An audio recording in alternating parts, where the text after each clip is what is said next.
Shabbat Shalom, Boker Tov. I want to start us off this morning with a little piece, a poem, a little reading that actually Deborah Winter sent me that she discovered. And I was so struck by it and think that it's just perfect. Pledge allegiance. I pledge allegiance to the air and the entire ecosystem, and to the source of love that helps us stand, all species, undisturbed, non-negotiable, with liberty and justice for all.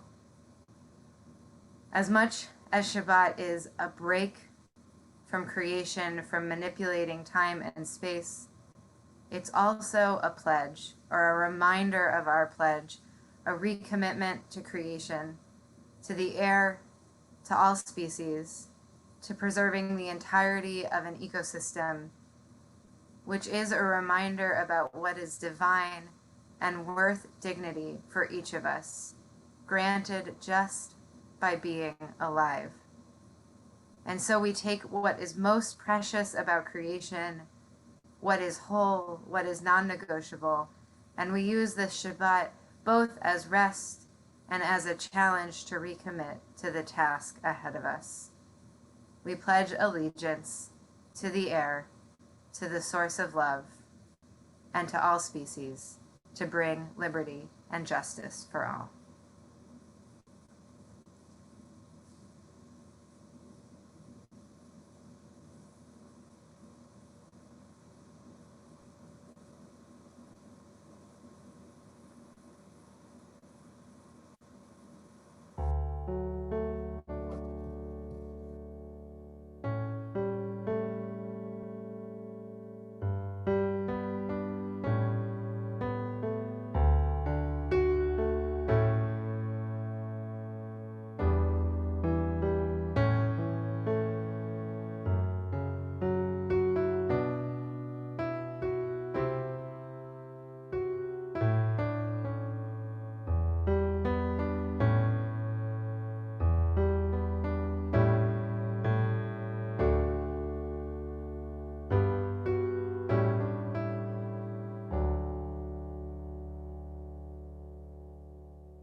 We join together on our digital Siddur, which you can find linked here in the live chat, with these words of gratitude.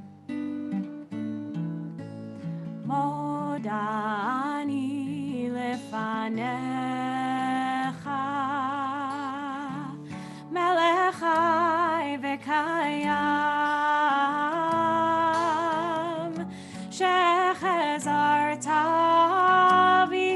nishmati bechemla, bechemla, Rabba emunatecha, Rabba emunatecha, modani lefanecha, melech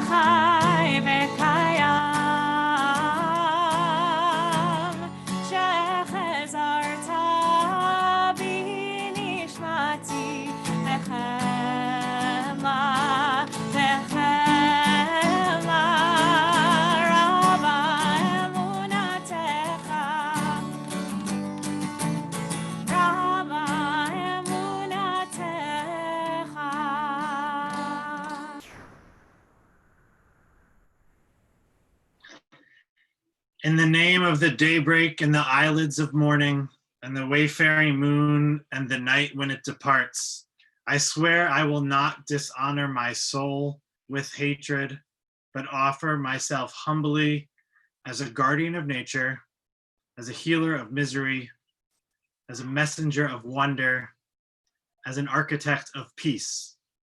In the name of the sun and its mirrors and the day that embraces it, and the cloud veils drawn over it, and the uttermost night, and the male and the female, and the planets bursting with seed, and the crowning seasons of the firefly and the apple.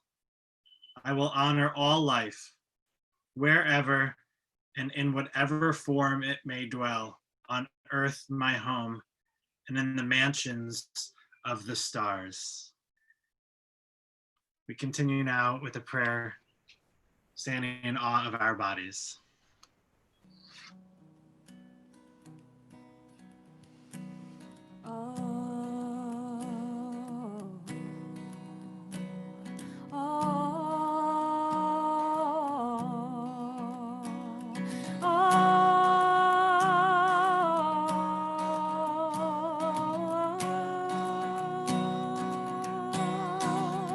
I thank you for my life, body and soul.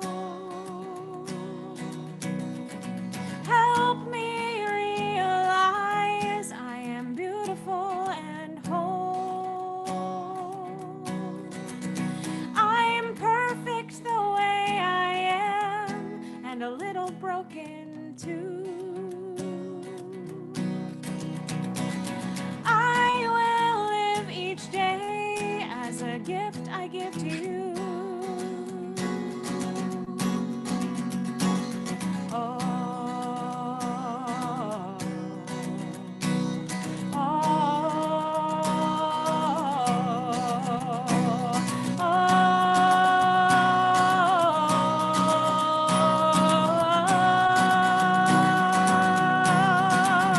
Baruch atah Adonai,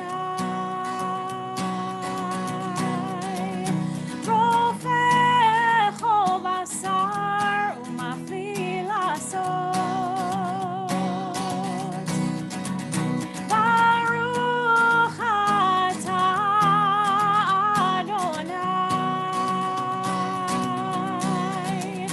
rofech kol basar umafli lasot.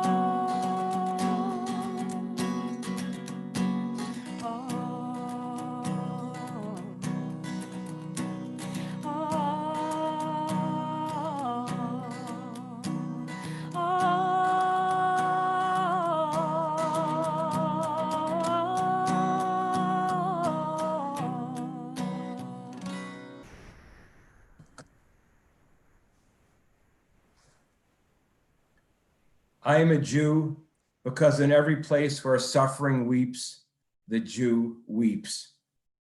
I am a Jew because at every time when despair cries out, the Jew hopes.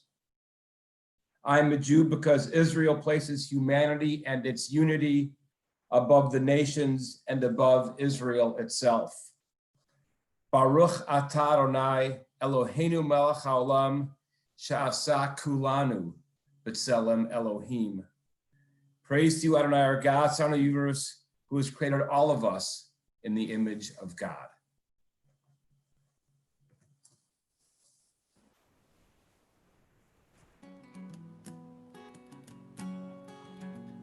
We join in joy and praise toward the bottom of the page. Ashrei yoshvei beitecha, od yehallelucha selah. Ashrei yoshvei beitecha, od yehallelucha selah. Ashrei, ashrei, ashrei yoshvei beitecha. Ashrei, ashrei, ashrei yoshvei beitecha.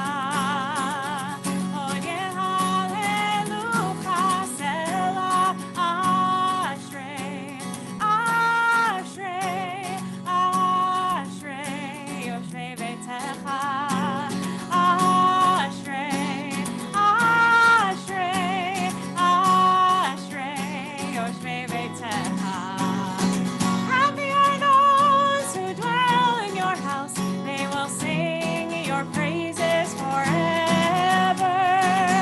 Happy are those who dwell in your house. They will sing your praises forever.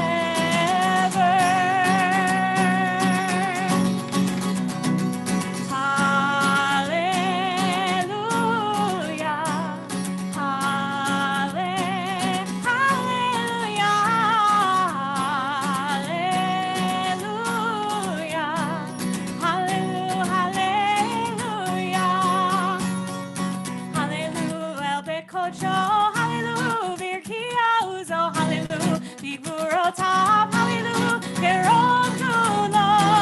Join us at home. Hallelujah.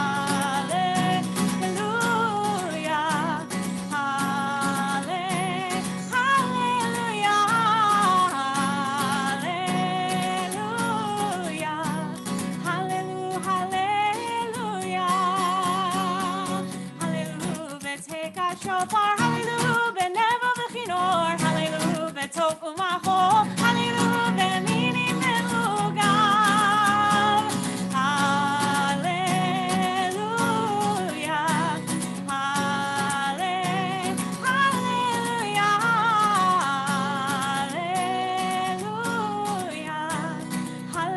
hallelujah, hallelujah, b'tzil tzilei shama, Till till they draw, Kohan Shabbat, hallelujah, hallelujah,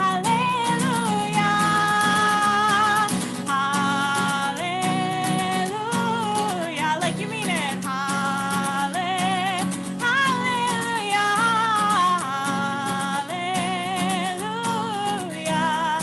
hallelujah.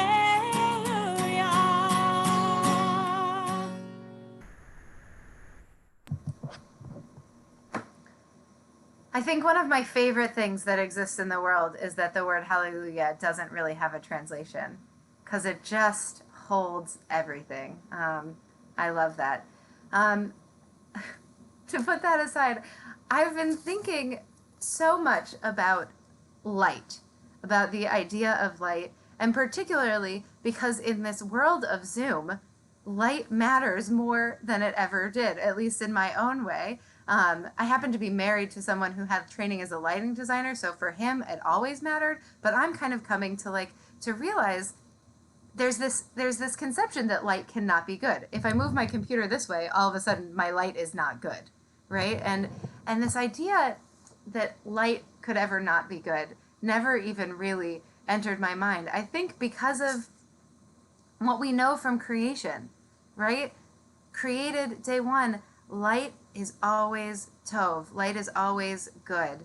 That it is the light that brings us kind of a break from the chaos, and creates some kind of sense of order and beauty, and is where everything starts. Is this sense of light. And the sages talk about the two kinds of light that are created. One is when the lights are created, the sun and the moon, and one is when the first light is. And Shabbat is actually the convergence of the primordial light, that is the light of justice, that is the light of honor, and the lights that are in the sky, right? That Shabbat is actually, Shabbat morning especially, is this beautiful convergence. And so I think what I'm bringing to this is the idea of both how my light can be good, but also how my light can be good, how my kind of sense of that. And I found this beautiful piece by poet Alden Silvey, who wrote, "Sowing light.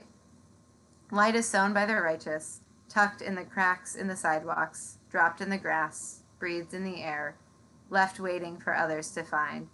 You who are upright in heart, let your deeds declare your love, let your hands be a source of healing, let your joy be a fountain of blessing. Rejoice in righteousness and spread holiness throughout your days. Light is sown for you. Seek it, find it, magnify it. Light is sown for you." And so in Shabbat, we sow our own light, we create light, and we thank God for light. Baruch atah Adonai Yotzer HaMeorot.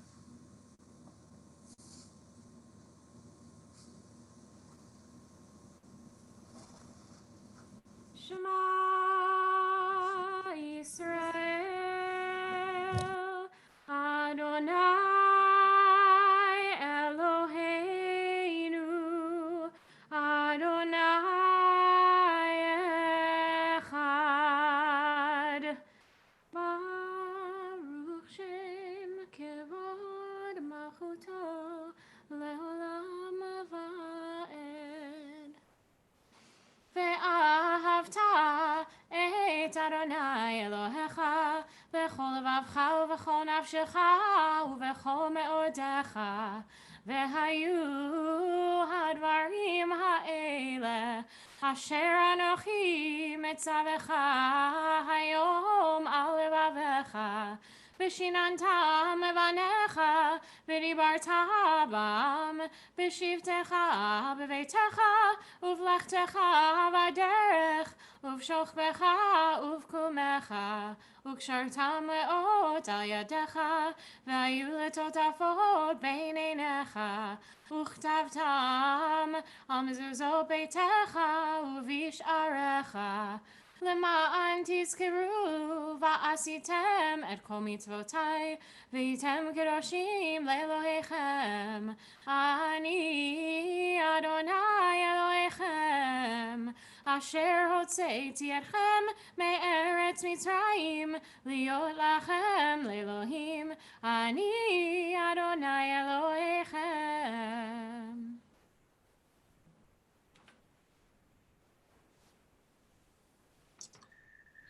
We move now to Tefillah, the prayer.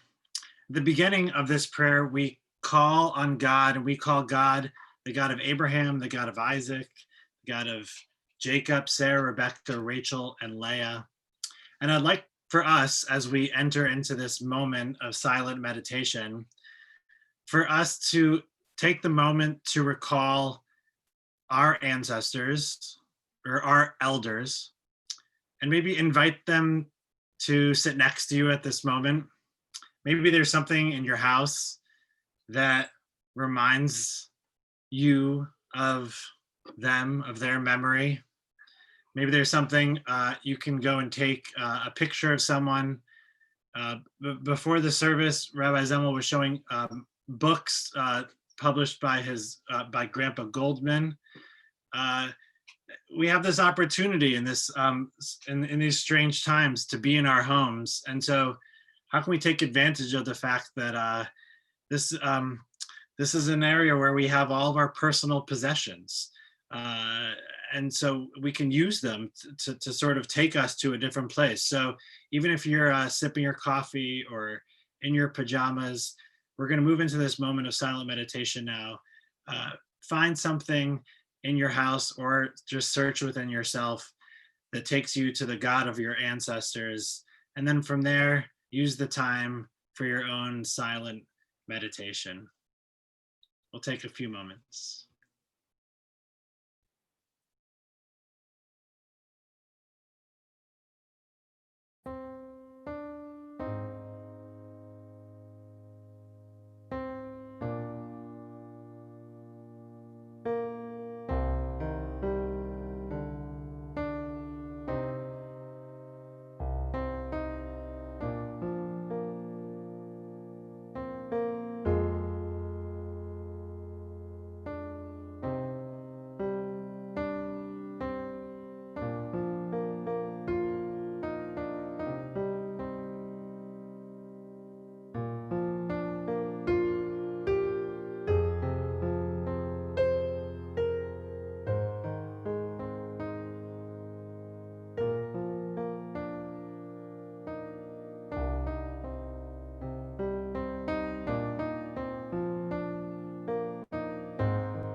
עושה שלום במרומה, הוא יעשה שלום עלינו ועל כל ישראל ועל כל Yoshvei Tevel ve'imru Amen.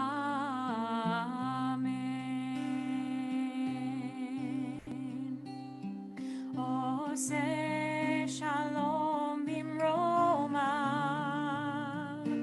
Hu yaseh Shalom aleinu ve'al kol Yisrael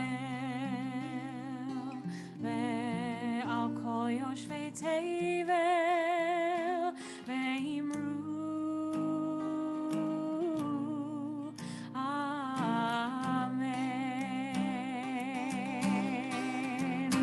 Oseh Shalom bimromav Hu yaseh Shalom aleinu ve'al kol Yisrael ve'al kol yoshvei tevel ve'imru Amen. Ve'imru Amen.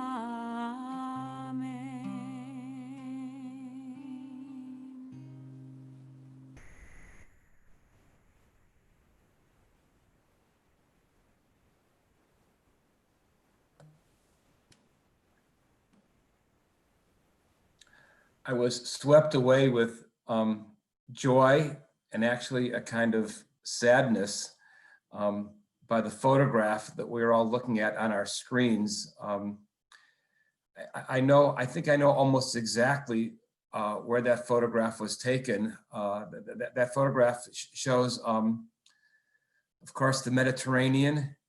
And I believe those are the fishing ponds that were before that of Kibbutz Ma'agan Michael. That photograph was taken somewhere in the area of Zichron Yaakov in Israel, kind of the beginning, almost the foothills of the Carmel mountain range. I love that photograph. It just brought to mind, Louise and I were in Israel for most of January and part of February. We were in Tel Aviv most of that time. We would walk almost every evening to watch. We would walk almost every evening to watch that scene of the sun beginning to dip towards the Mediterranean. If you've never experienced Shabbat, looking at the sunset into the Mediterranean, put it on your bucket list for when this pandemic is over. There's just, yeah. Okay, we come now to our Torah service. So I'm going to invite our wonderful Bar Mitzvah family to stand up, and I'm going to invite Eliana to bring us the Torah from the Ark, and you'll hand it to your mother. Ledor vador nagid godlecha Ledor vador nagid godlecha Ulenetzach netzachim kedushatcha nakdish.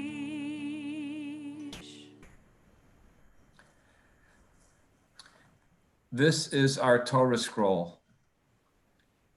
This scroll that you're holding contains our people's quest for the one and living God. This scroll represents that moment when earth and heaven touched, that moment we call Sinai. This scroll represents the Jewish quest to understand ourselves and understand the universe. That is so much the story of our people. And now at this moment, as Ari becomes Bar Mitzvah, as the Torah has been passed from generation to generation, I'm going to invite you to pass this Torah to Ari on this great day. Shema Yisrael, Adonai Eloheinu, Adonai Echad.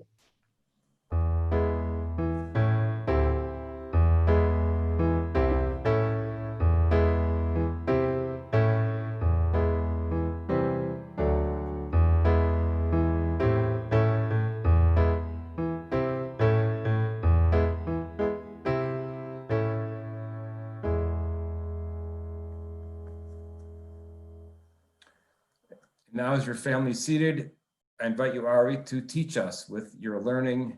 Share with us your thoughts about this morning's parashah. My Torah portion, Nasso, is the second parsha in the book of Numbers.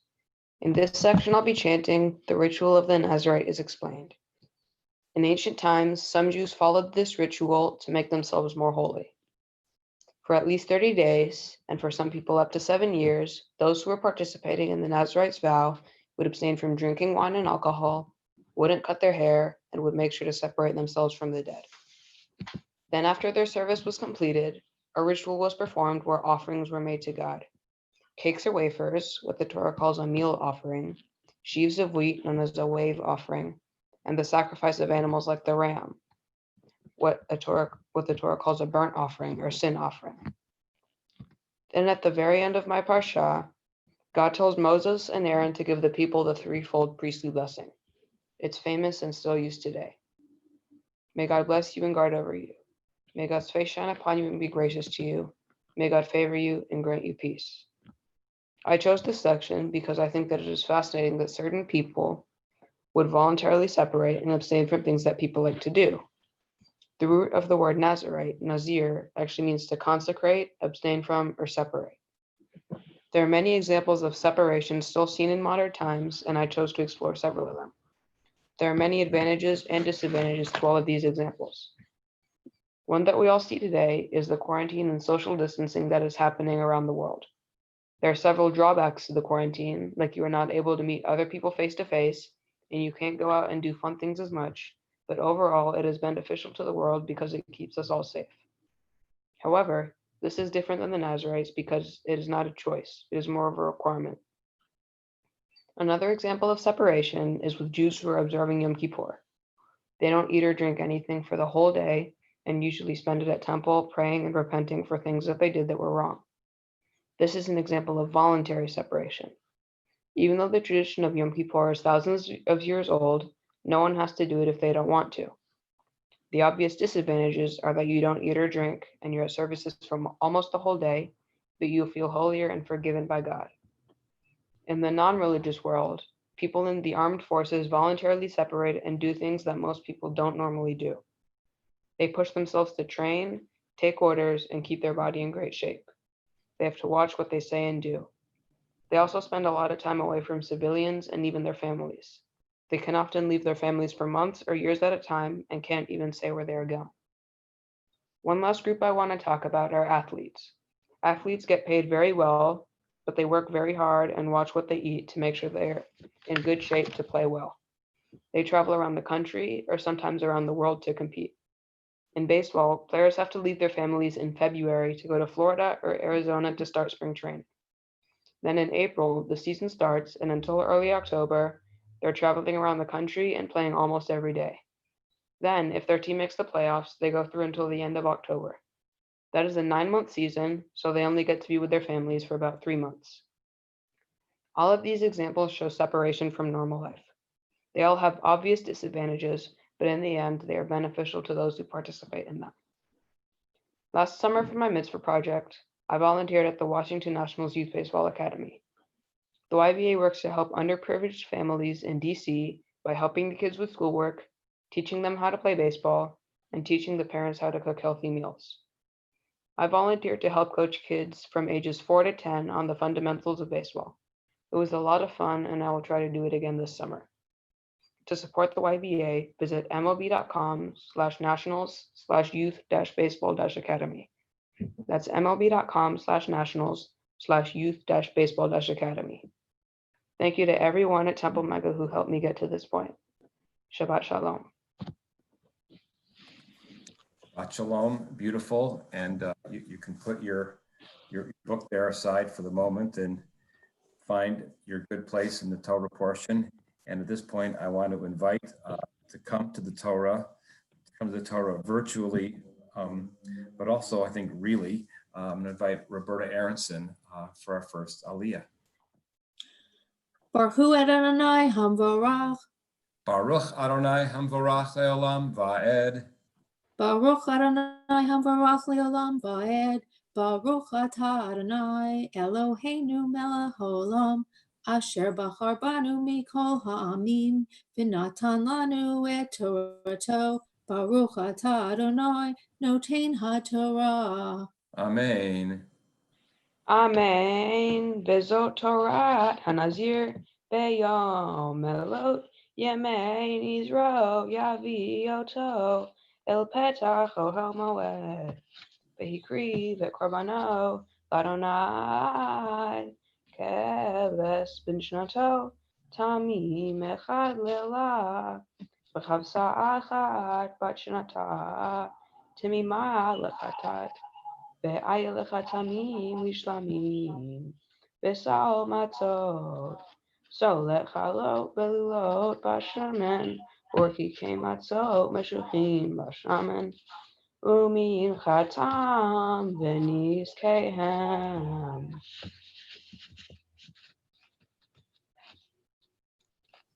Baruch atah Adonai Eloheinu melech haolam, asher natan lanu Torah emet, v'chayei olam nata b'doheinu. Baruch atah Adonai noten haTorah.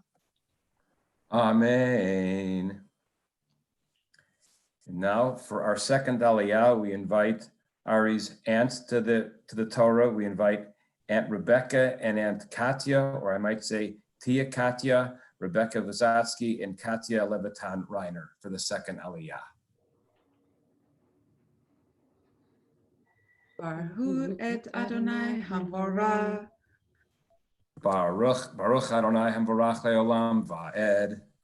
Baruch Adonai Hamorah Leolam Va'ed.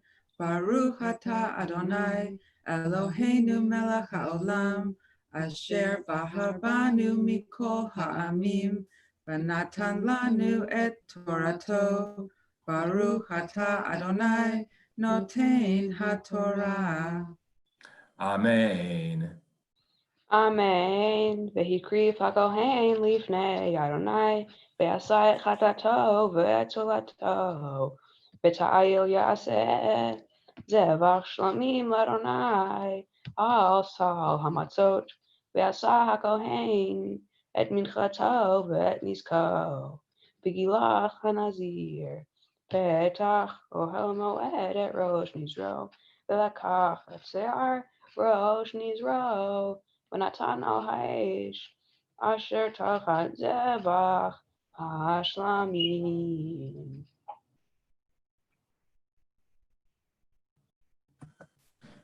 Baruch atah Adonai Eloheinu melech haolam, asher natan lanu Torat emet, v'hayei olam nata b'toheinu. Baruch atah Adonai noten haTorah. Amen. And this morning for our third Aliyah, we invite Ari's teacher, Ari's friend, Marcia Pinson to the Torah. Baruch hu et Adonai Hamvorach. Baruch Adonai Hamvorach Leolam Va'ed. Baruch Adonai Hamvorach Leolam Va'ed. Baruch atah Adonai Eloheinu melech haolam, asher bachar banu mikol ha'amim, v'natan lanu et Torato. Baruch atah Adonai noten haTorah. Amen. Big moment. Amen. V'lakach HaKohen Et Hazorah B'Shelah Min ha'ayil V'chalat Matzah Achat Min Hasal Orkik Matzah Echad V'natan al Kapei HaNazir Achar Hidkocho Et Nizro V'henif Otam HaKohen Tinufah Lifnei Adonai Kodeshu LaKohen Al Chazeh Hatnufah Ve'al Shol Hashema Ve'achar Yishtei HaNazir Yayin Zot Torah HaNazir Asher Yidur Korbano Ladonai Al Nizro Milvad Asher Tasig Gado Kefi Nidro Asher Yidur Ken Yaseh Al Torah Nizro.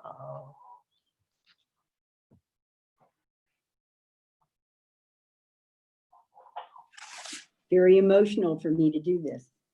Baruch atah Adonai Eloheinu melech haolam asher natan lanu Torah emet v'chayei olam notah b'tochenu.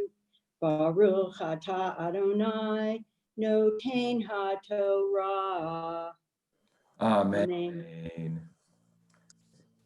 And now for our fourth Aliyah, we invite Ari's folks to come to the Torah. They're right here, so the family will be together. We invite Richard and Alexandra to bless the Torah. Baruch atah Adonai Eloheinu melech haolam, asher ifsher lanu lekarev et benenu laTorah. Baruch atah Adonai noten haTorah. Amen. Blessed are you, Adonai our God, ruler of the universe, who makes it possible for us to draw our son near to the Torah. Blessed are you, Adonai, who gives the Torah. Baruch hu et Adonai hamborach. Baruch Adonai hamvorach leolam va'ed. Baruch Adonai hamborach leolam va'ed. Baruch atah Adonai Eloheinu melech haolam, asher bachar banu mikol ha'amim, v'natan lanu et Torato. Baruch atah Adonai noten haTorah. Amen. Amen. Vaydaber Adonai el Moshe lemor. Daber el Aharon vel banav lemor. Ko tevarchu et bnei Yisrael. Amor lahem. Yivarechecha Adonai v'yishmerecha. Yair Adonai panav elecha v'chunecha. Yisa Adonai panav elecha. V'yasem lecha shalom. V'samu et shmi al bnei Yisrael. V'ani avarchem.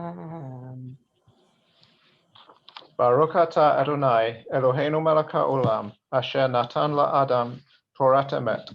Baruch atah Adonai Adon olamim. Blessed are you, Adonai our God, ruler of the universe, who has given humankind a Torah of truth. Blessed are you, Adonai, sovereign for eternity. Baruch atah Adonai Eloheinu melech haolam, asher natan lanu Torat emet, v'chayei olam natan b'tochenu. Baruch atah Adonai noten haTorah. Amen.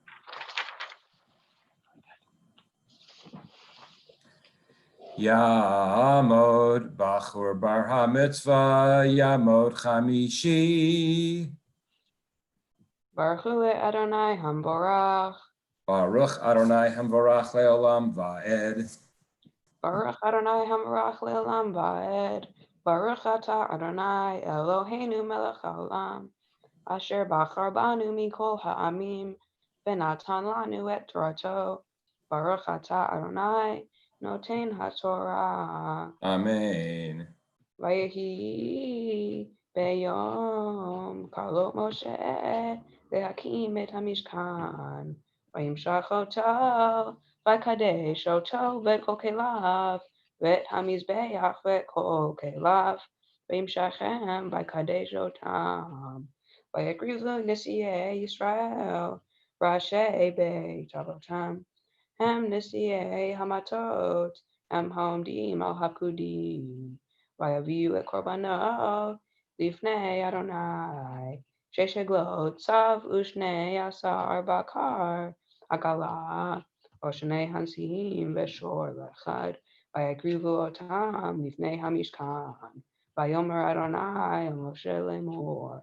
Kach meitam v'hayu la'avod et avodat ohel moed. Ben hatata otam el halvim. Ish kefi avodato. Baruch atah Adonai Eloheinu melech haolam, asher natan lanu Torah emet, v'chayei olam nata b'tochenu. Baruch atah Adonai noten haTorah. Amen. Mishaberach Avoteinu Abraham Yitzchak v'Yaakov v'Imoteinu Sarav Karach Kavleah v'Yavarech et Ari ben Yonatan v'Chanaleah v'Avur Sha'Allah Lichvar Makom Lichvar HaTorah Lichvar Yom HaShabbat v'Nomar. Amen. May the God who blessed our ancestors Abraham, Isaac, and Jacob, Sarah, Rebecca, Rachel, and Leah, bring blessing to young Ari Townend, who has reached the age of responsibility and was called to the Torah for the first time. We celebrate the dedication that brought you to this sacred moment today. May God watch over you. May your parents continue to raise you to full adulthood, leading you to a life filled with blessings, the blessing of Torah, Jewish learning, the blessing of chuppah, the joy of a loving relationship, and of ma'asim tovim, a life filled with good deeds. May you find favor before God, the Jewish community, indeed among all people everywhere, as together we say, Amen. And now I invite you to roll the scroll, and your family will help you safely put the Torah back in the ark. Eitz chaim hi l'machazikim ba v'tomchea me'ushar derachea darchei noam v'chol netivotea shalom Hashivenu Adonai Elecha v'nashuva Chadesh yameinu kekedem.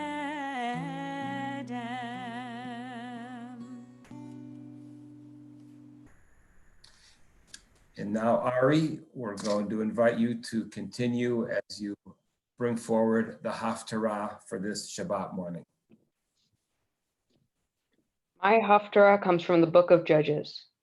In the part that I am reading, an angel from God tells a woman who will later become Samson's mother that she will give birth to a boy and that he will be a Nazirite his whole life. The angel says that the son will be a great warrior and will rise up against the Philistines, a people that ruled the Israelites at the time. Samson's story is quite well known. He led a courageous rebellion and his strength was legendary. But in the end, Samson becomes distracted and breaks his Nazirite's vow, which makes him lose all of his strength. What is very rare and interesting about this story is that an angel from God predicts someone's birth. There are only a couple of other examples of this, Isaac and his half-brother Ishmael. Not even Moses or David had their birth predicted by God.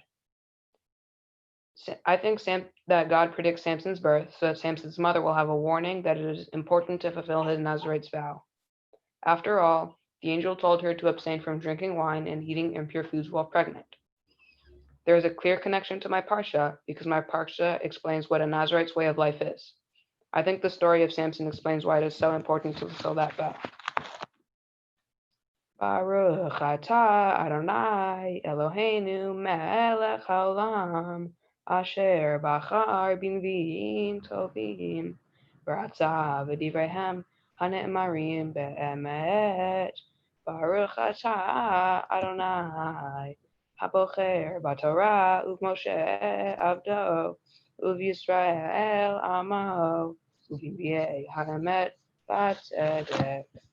Vayehi ish echad mitzorah mimishpachat harani ushmo manoach v'ishto akara v'lo yalada vayera malach Adonai el ha'isha vayomer eleha hina takara v'lo yaladet v'harit v'yaladet ben v'ata hisham rina ve'al tishti yain v'shechar ve'al tochli kol tameh ki hinachara ve'yaladet ben umara lo ya'aleh al rosho kinazir Elohim yeh hanar min habaten ve'hu yachel ve'hoshiyat Yisrael miyad plishtim. Vatavo haisha, vatomer leisha lemor, ish Elohim ba elai, umarehu, kemare malach Elohim nora meod, velo shiltihu emizehu, vechmo lo higidli, vayomer li, hinachara veladet ben, ve'ata. Atishti yain v'shechar ve'al tochli kol tumah kinazir Elohim yeh hanar min habitin ad yom moto. Baruch atah Adonai Eloheinu melech haolam, tzur kol haolamim, tzadik b'chol hadorot, hal hane'eman, haomer ve'oseh, hamdaber v'mkayim, shekol devarav v'mevat tzedek, al haTorah ve'al ha'avodah ve'al hanevi'im ve'al yom haShabbat chazeh, shenatata lanu Adonai Eloheinu, likdusha v'liknucha, לכבוד ולתפארת. על הכל, אדוני אלוהינו, אנחנו מודים לך ומברכים אותך, יתברך שמך, בפי כל חי תמיד לעולם ועד. ברוך אתה אדוני, מקדש השבת. Amen.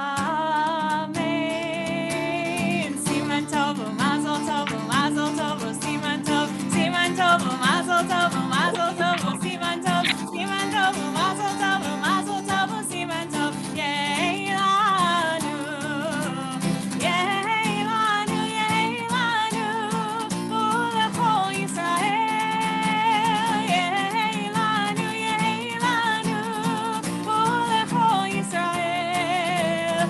Yehi lanu, yehi lanu, u'lechol Yisrael. Yehi lanu, yehi lanu, u'lechol Yisrael.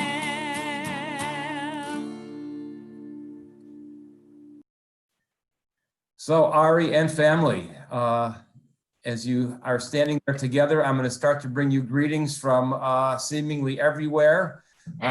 Cecilia Cupril, excited for you. Adam Dumac and his, I guess, Adam, Amy, Kenzie, and Olivia sending love. Sheila Post from Sheila and Bruce. Wesley Bowman, Jack, Audrey, Mickey, Wes. Boy, some people are sending in so often the same names. Some of these people, I won't mention to call them out. They love typing into the chat box. Many same message over and over, but going down here, Andrew Blitt, Charlotte Mendelson, Andrew Blitt from Suffolk, UK. Charlotte Mendelson saying, you're great. Deborah Ashkenazi. David Townend, hi Ari, on this special day, Grandpa sends his greetings from Cornwall. I pray that this step in your life will be spiritually significant. You are a fine young man and will bring blessing to others. Barbara Knight from Ascot. From Austin, Texas, Rochelle Jennings. James Townend, good luck, Ari. James, Shani, Eva, and Stevie. Denise Miles, Francois. Peter Knight, we are with you from Ascot. Kathleen, good luck from Raleigh, North Carolina. Again from Cornwall. Hello, Ari, Steve, and Jackie. We pray that God continue to bless you as you enter adulthood. The Lord is near to all who call upon him, to all who call upon him in truth. Someone knows their Bible in Cornwall.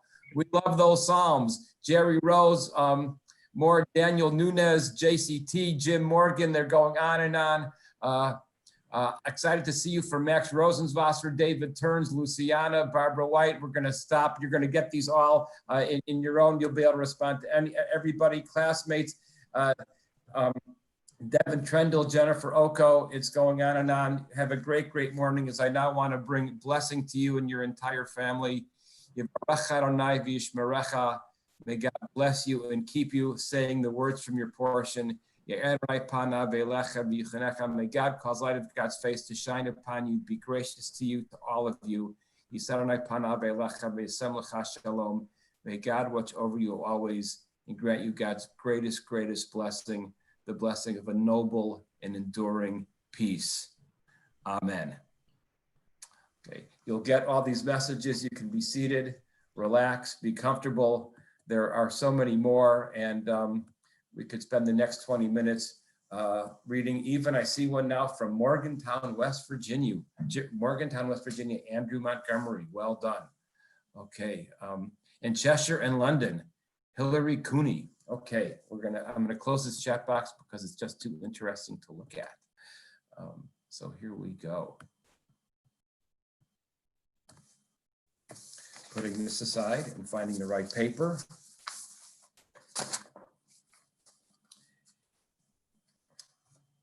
Dear Ari, This morning, we are continuing with our now 11-week-old tradition, which is simply the extension of a much, much, much longer Temple Micah tradition, of what we have taken to now calling for the last 11 weeks a rabbinic conversation in response to a question posed by the bar or bat mitzvah student of that morning. Ari, you have asked, what is holiness? What does it mean? How is it of benefit and why? So I'm going to try and answer briefly 4 different approaches to me and 4 different approaches to your question: philological, liturgical, halachic, theological. Okay. Philological, what is the deep meaning of the Hebrew word in terms of the etymology? We'll begin with that. The original idea behind the Hebrew word for holy, Kodesh, Kuf Daled Shin, means separate, apart, or withdraw. This is according to the Oxford University Official Bible Lexicon. There are innumerable examples from Akkadian, Ugaritic, and other Semitic languages. In the Bible, this is perhaps most easily seen, Ari, by viewing Shabbat as a day apart from the rest. 6 days are the same. The 7th day is a separate day. It's a day of rest. This is established by God resting in the very first week of creation, establishing this difference in the structure of the world itself. The rules for the priests who do the holy work of the temple are different from the rules for everyone else. They eat different foods, they wear different clothes. Their lives are in some way separate from the rest of the people Israel in the Bible. This extends to the very idea of our people being a holy people, according to the Bible, what Torah terms as a people set apart. Set apart in the sense of being free of outside influence.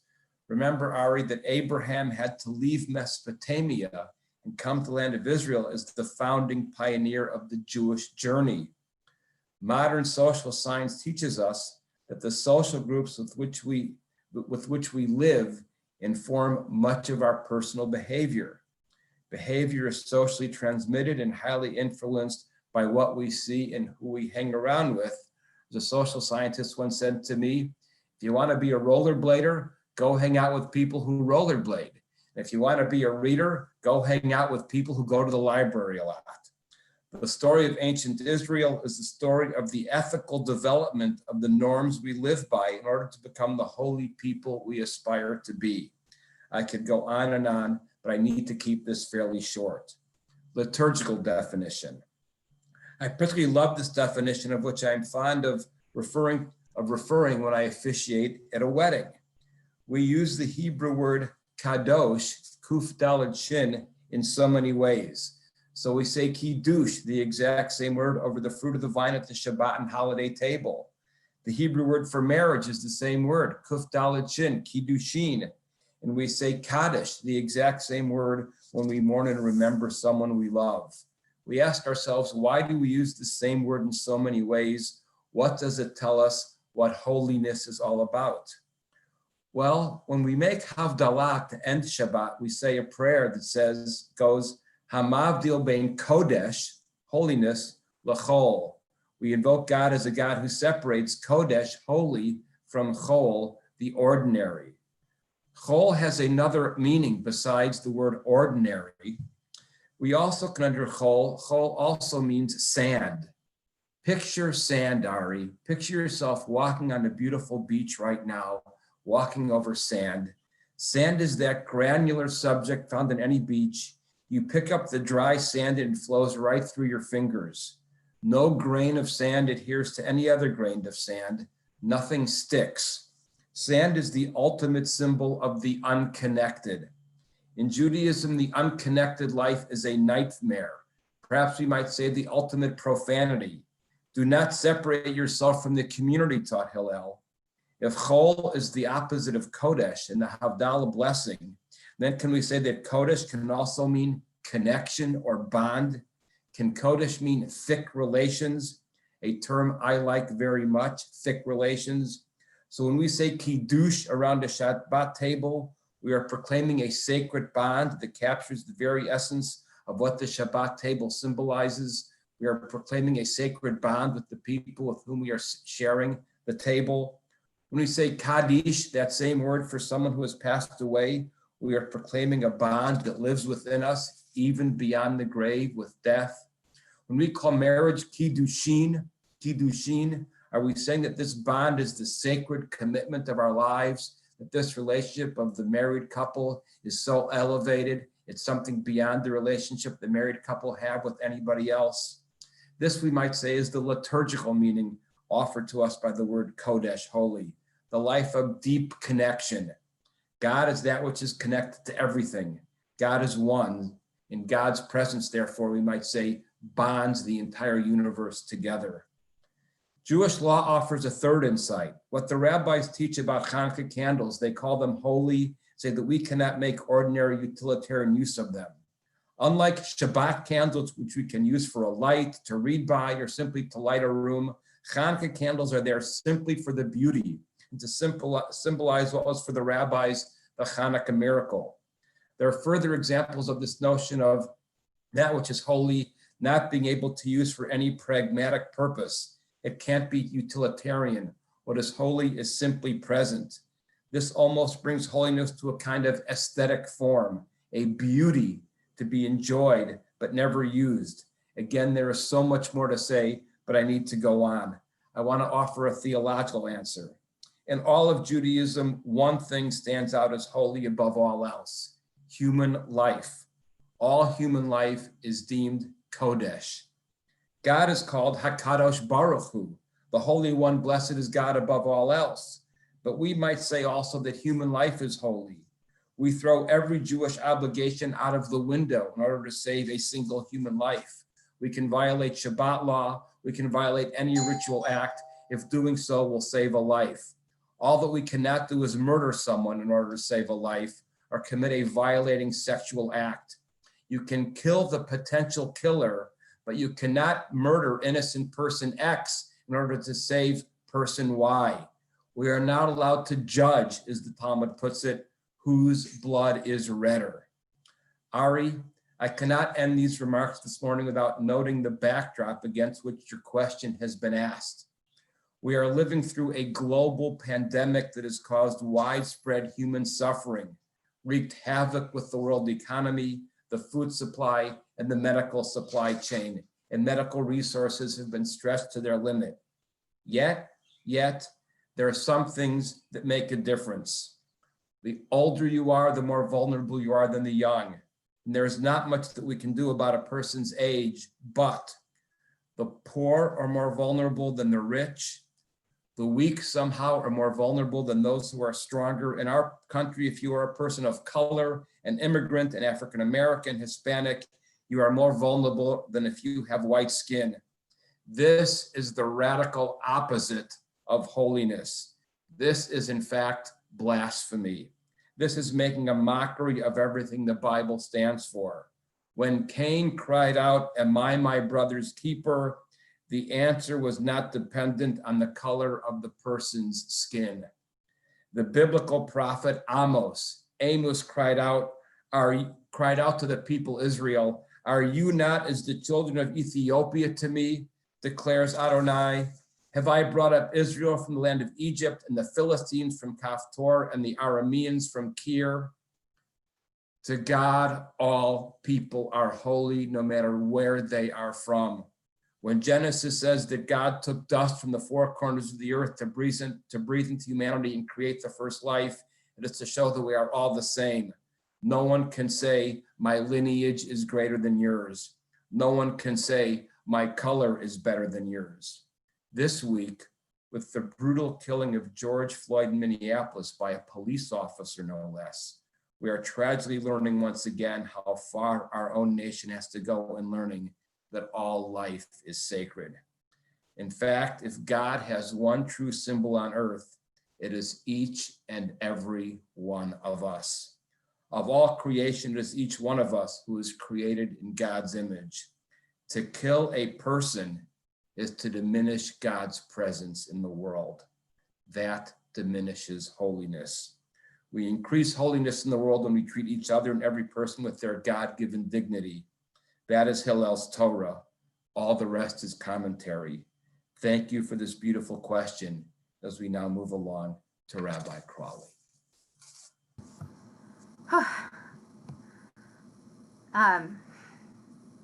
Ari, you just received what was maybe enough and plenty.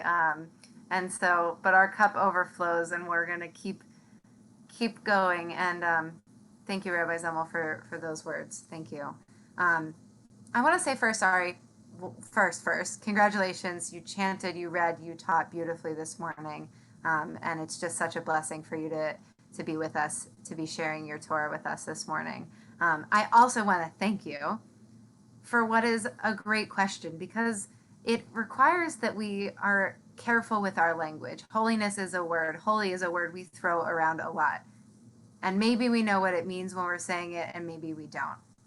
I think, though, one approximation comes from a story that's found in the book of Isaiah. And it's actually how Isaiah becomes a prophet.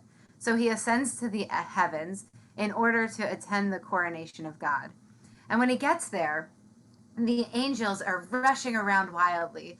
One, Zeh, calls to another, Zeh, and they're praising God, they're singing, they're dancing, and they're up and they're saying, Kadosh, Kadosh, Kadosh, holy, holy, holy. It is this word that's bouncing around and actually filling the room, filling that space with the presence of holiness. And their calls become kind of a choir of holiness, a choir of kadoshes. And Isaiah is totally overwhelmed.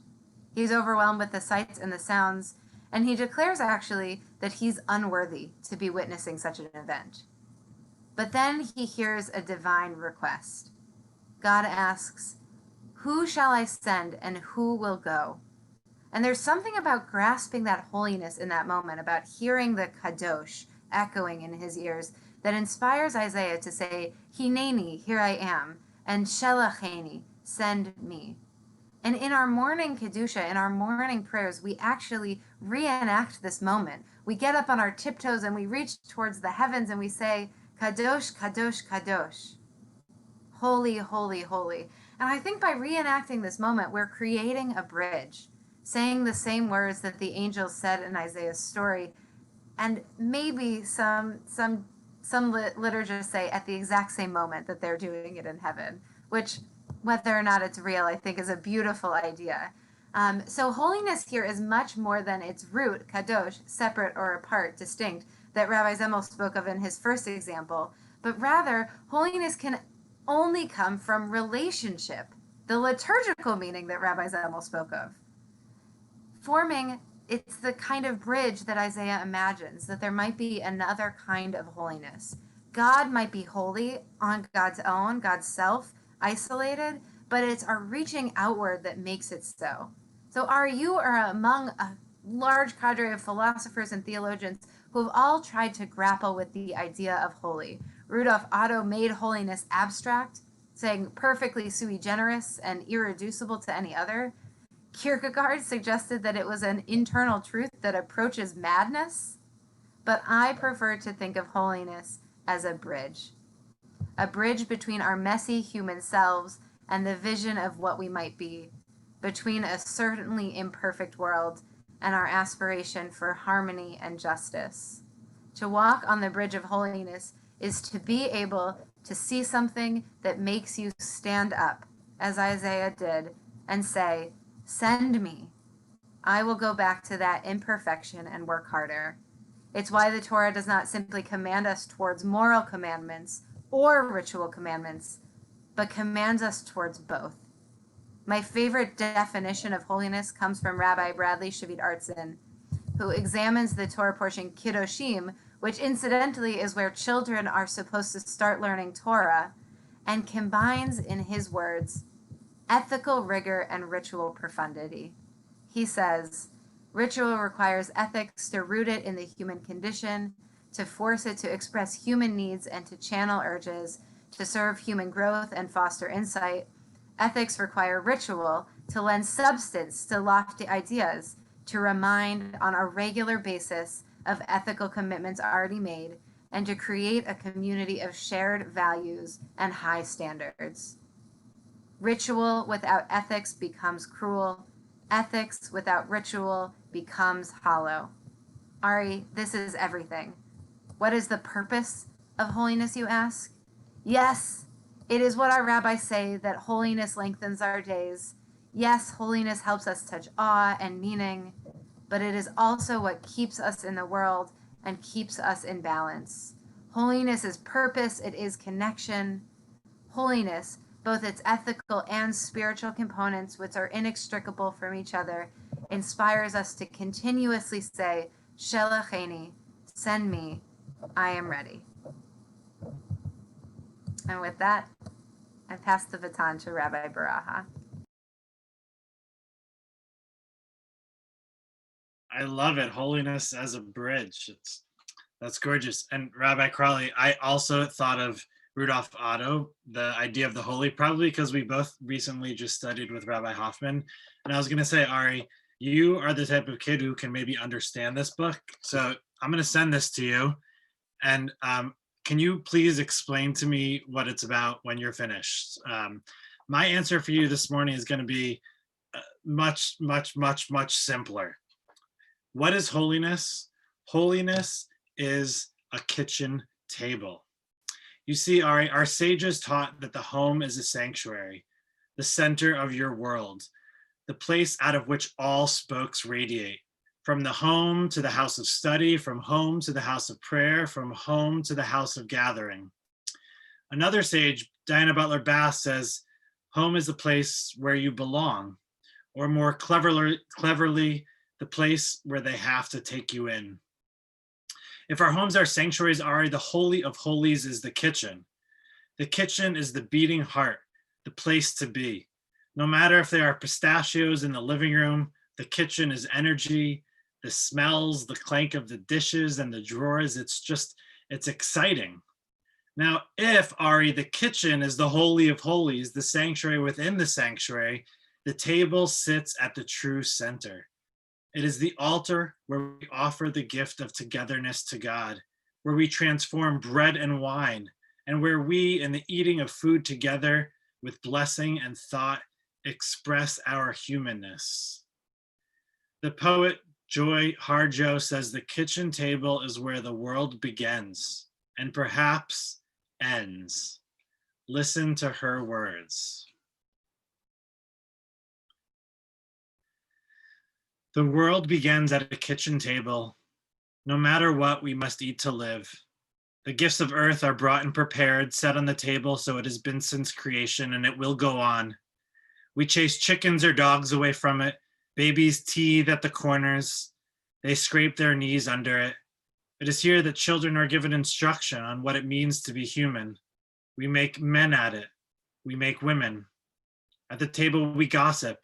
Recall enemies and the ghosts of lovers. Our dreams drink coffee with us as they put their arms around our children. They laugh with us at our poor falling down selves, and as we put ourselves back together once again at the table. The table has been a house in the rain, an umbrella in the sun.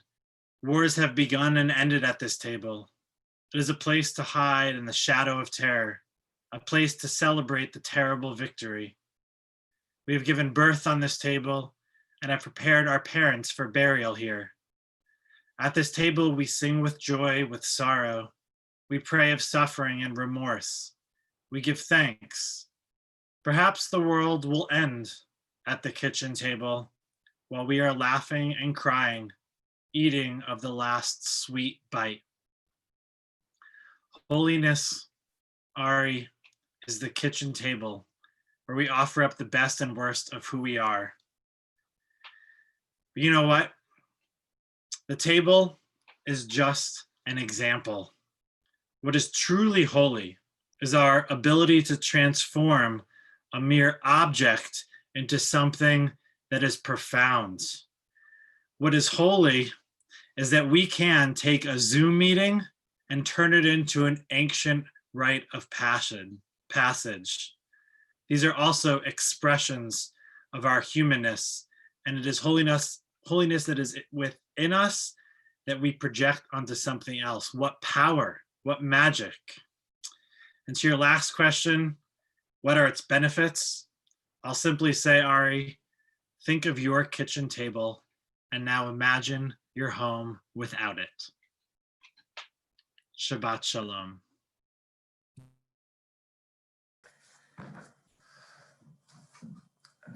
Thank you to both of my beautiful colleagues. So Ari, I want to leave you with these thoughts. Holiness, Rabbi Crawley said, Rabbi Crawley invited you to walk on the bridge of holiness. And she used the word aspire. So I want to offer you a life where you aspire to find that bridge and know that you'll never fully cross it. But the deep, mysterious, holy life is in search of traveling that bridge. Rabbi Braha offered you the wisdom that holiness can be found, as you are very, very lucky to be able to find in the beautiful, nurturing kitchen of your home. And I would beg to say that part of the project of that bridge is to work towards a day, as Isaiah would have wanted, where every single person is able to have such a nurturing kitchen table. And finally, the notion that within the human imagination lies the gift of ultimate holiness, the gift of aspiring towards that of which we can only dream. Mazel tov on your great day.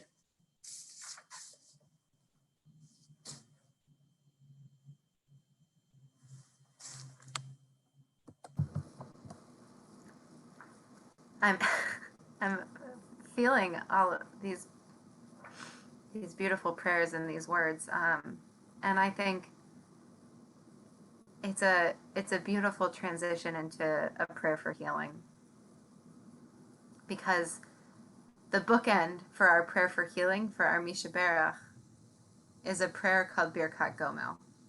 It's a prayer that expresses gratitude for ultimate healing, for redemption. And there's so much healing. There's so much healing that we need right now, because we're so aware that we're in a world that is far from that place that we aspire to. And we know that there is healing that cannot be recovered from, and still we pray. But we also know that there is healing that can be healed, healing that we might be able to see on the other side of.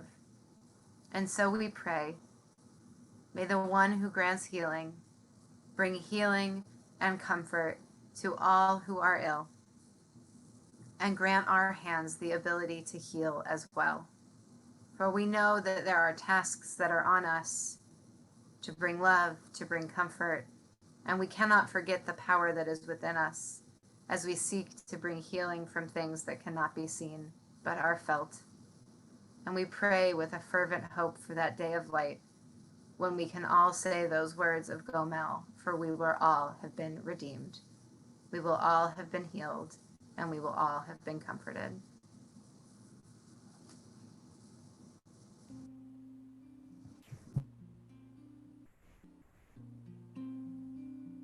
We continue at the bottom of page 7.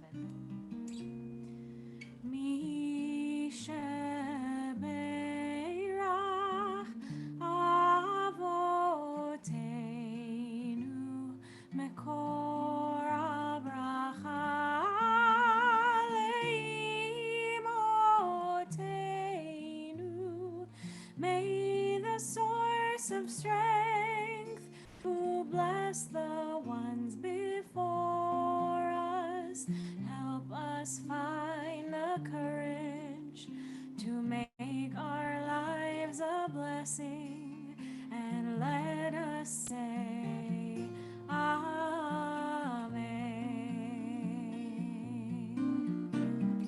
Mishebeirach imotenu mekor habracha lavotenu. Bless those in need of healing with refuah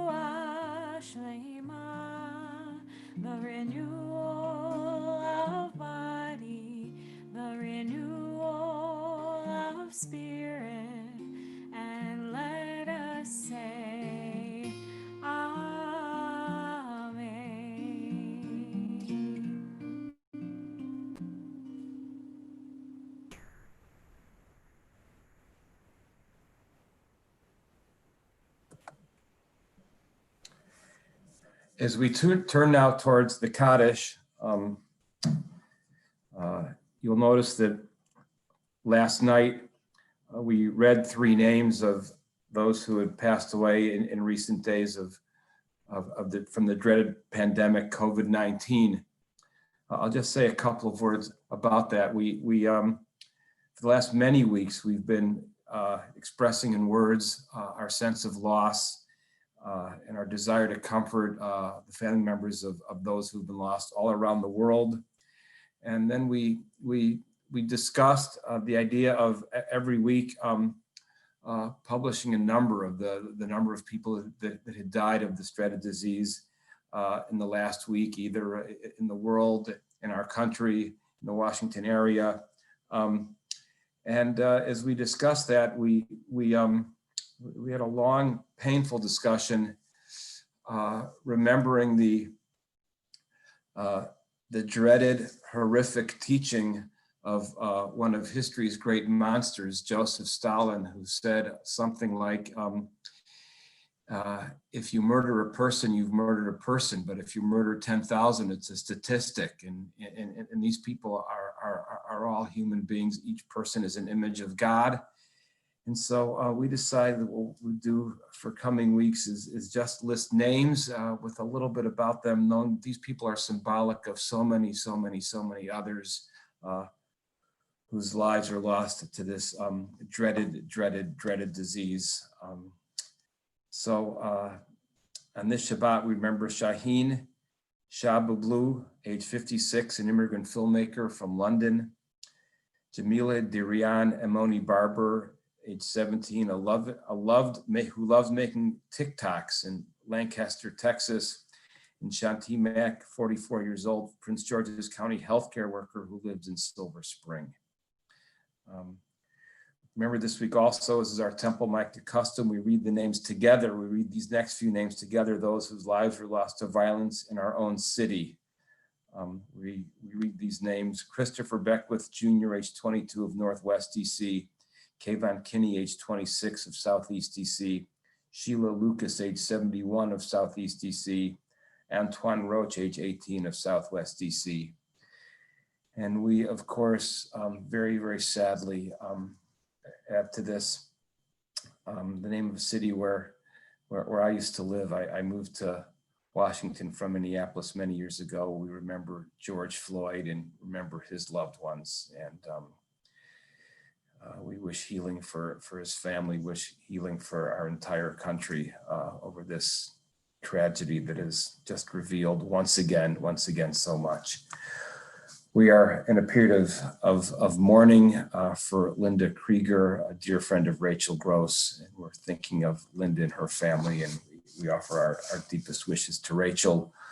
We're in Shloshim for Philip Braverman, the father of David Braverman and grandfather of Stacy Braverman Cloyd, for John Ferreira, the grandfather of Janelle Disa, Barbara Gordon, the mother of Sarah Gordon, and Edward Schultz, the cousin of Dean Brenner. And this Shabbat, we observe Yartzeit for Rabbi Robert Baruch, Harold Blatt, Rita Blatt, Robert Blatt, Nathan Brodsky, Carolyn Burkheimer, Lucette Cohen, George Feldman, Lillian Freeman, Daniel Galper, Morris Gersten, Haber, Richard Gross, Rabbi Morton Cantor, Jack Kaplan, Leo Leifer, Mark Levin, Paula Mishkin, Howard Rothman, Deborah Sashay, Maurice B. Sashay, Ruth Meyerson Schiff, David Schwartz, Louise Sugarman, Sydney Tabas, Ellen Applebaum, Traubman, Ginny Vale, Jerome Wald, Richard Wolf, and so many others who we name in our hearts. We join together reciting Kaddish, remembering as we do those who have known to say it for them. Yitkadav Yitkadash Me Rabbah, V'yomad Divrach Nutei V'yamlich Malchutei, V'chayechon V'yomechon V'chaye Dechol Beit Yisrael, Ba'agala U'vizman Kariv V'imru Amen. Yeshmei Rabba Mavarach Le'olam Omei Omaya, Yitbarach, Yishtabach, Yitpoar, Yitramam, Yitnaseh, Yithadar, Yithale, Yithalal, Shemei Kedusha, Brichu. Leila min kol berchata v'shirata, tush bechata v'nechamata, damiran bi'oma v'imru, Amen. Yeshlomo Rabba min Shemaya v'chayim aleinu v'al kol Yisrael v'imru, Amen. Oseh shalom b'imromav, hu ya'aseh shalom. Aleinu, ve'al kol Yisrael, ve'al kol yoshvei tevel, v'imru, amen. May the one who causes peace to dwell on high grant peace to all of our bereaved, grant peace to all those in mourning, to all those who need healing, grant peace to the world. As together we say, amen. Deborah, take us home. We, of course, are home. And we will join in these final words of peace, along with, we hope, the entirety of Ari's B'nai Mitzvah class from their homes. We want to hear shalom ringing from everywhere. Oseh shalom v'imromav, hu ya'aseh shalom aleinu. Oseh shalom v'imromav, hu ya'aseh shalom aleinu. Oseh shalom v'imromav, hu ya'aseh shalom aleinu. Ya'aseh shalom, ya'aseh shalom, shalom aleinu ve'al kol Yisrael. Ya'aseh shalom, ya'aseh shalom, shalom aleinu ve'al kol Yisrael. Let's hear it. Ya'aseh shalom, ya'aseh shalom, shalom aleinu ve'al kol Yisrael. Ya'aseh shalom, ya'aseh shalom, shalom aleinu ve'al kol Yisrael.